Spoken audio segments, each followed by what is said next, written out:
Okay, this is going to be our last segment for today. We may come back and I've enjoyed chatting with Monty here. He's a good little foil to my solo act. And that is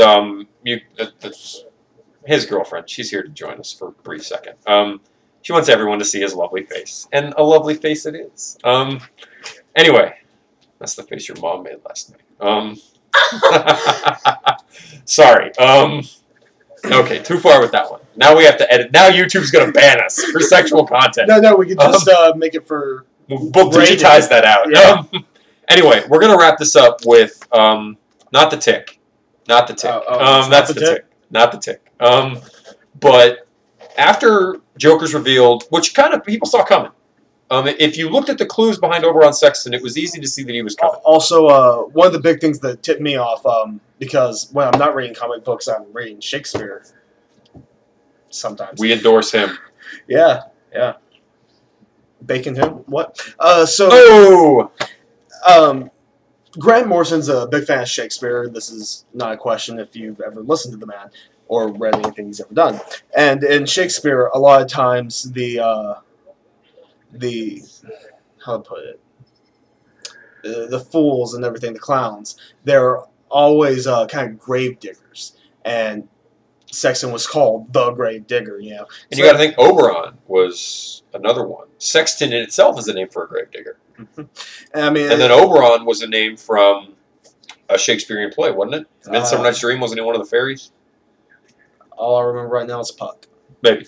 But the clues were there for Oberon. Similar to in his new X-Men run, Zorn being Magneto. There were clues everywhere.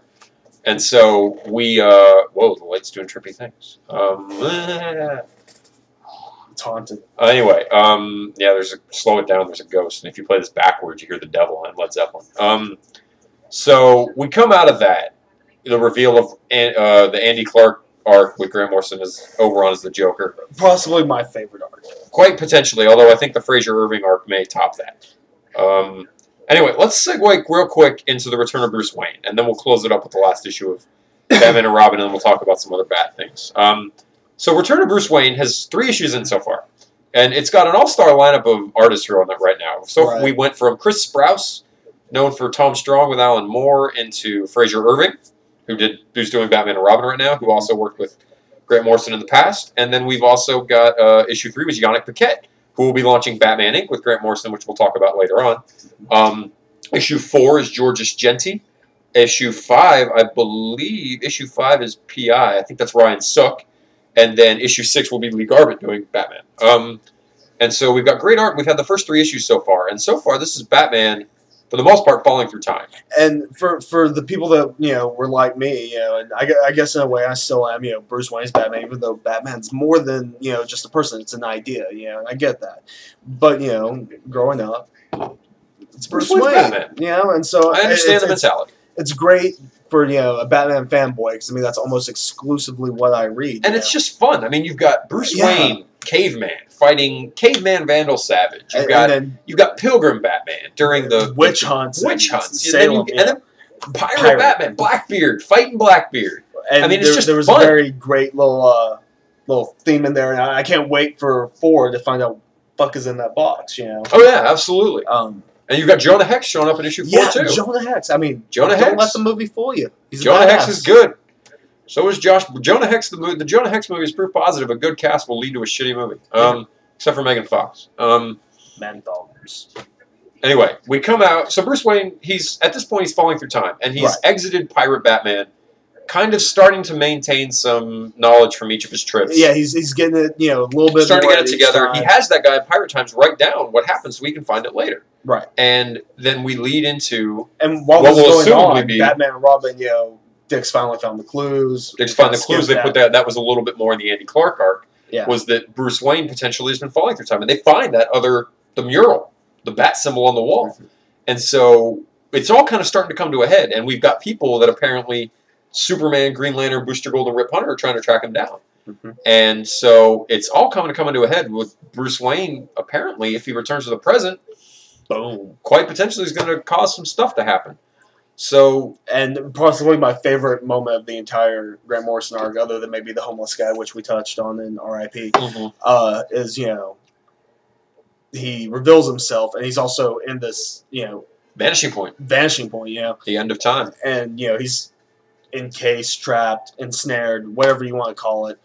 All of his friends, for lack of a better word, I guess. And he's just like, look, fuck you. I gotta do this, you know. And it's just he wants to figure out what's going on, and Yeah. so now Time Master's Vanishing Point. Those guys are stranded now too. They're trying to follow him, and they're ended up getting stranded themselves. That's done by Dan Jurgens, who did great work with Booster Gold.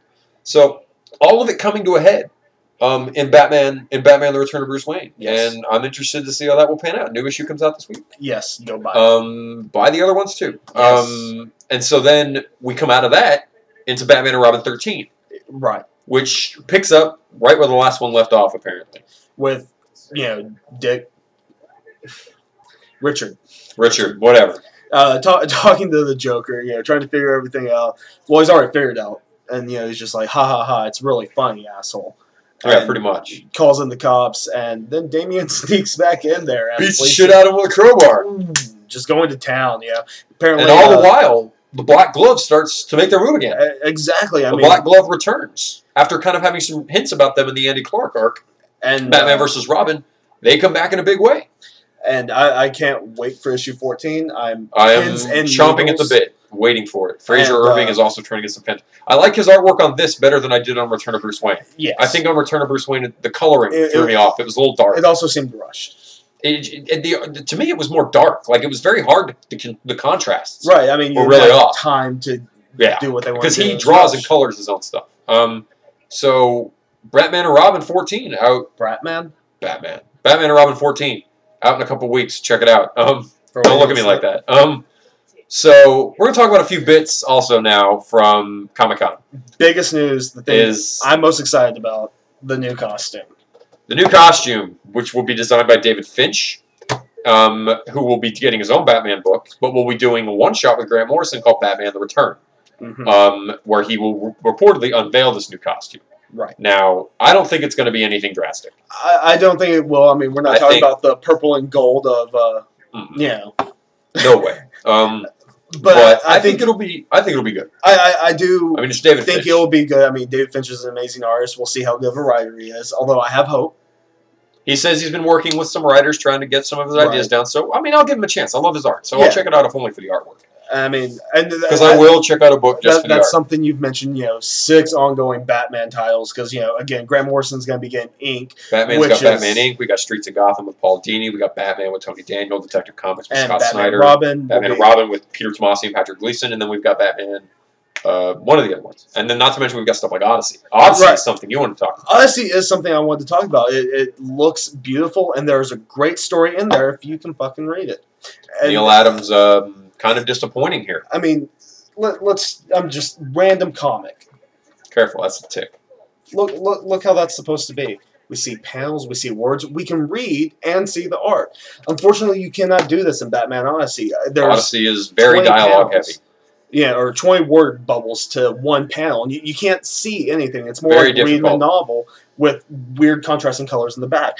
Now, with that said, the story is great. What art you can see is great. It's just very wordy, and it seems to all mesh together. And I found myself having to reread each page 5-6 times. Yeah, it definitely not, I think, what people were expecting. I think people were expecting something very different. It's almost a Frank Miller type story, too. I mean, Batman with guns and shit. Well, let's not forget that, you know, when Bob Kane and Bill Finger did Batman, he started out with guns. And that's something I madly respected about First Wave, them bringing back that element, that he will use a gun, it's just he doesn't kill. Yeah.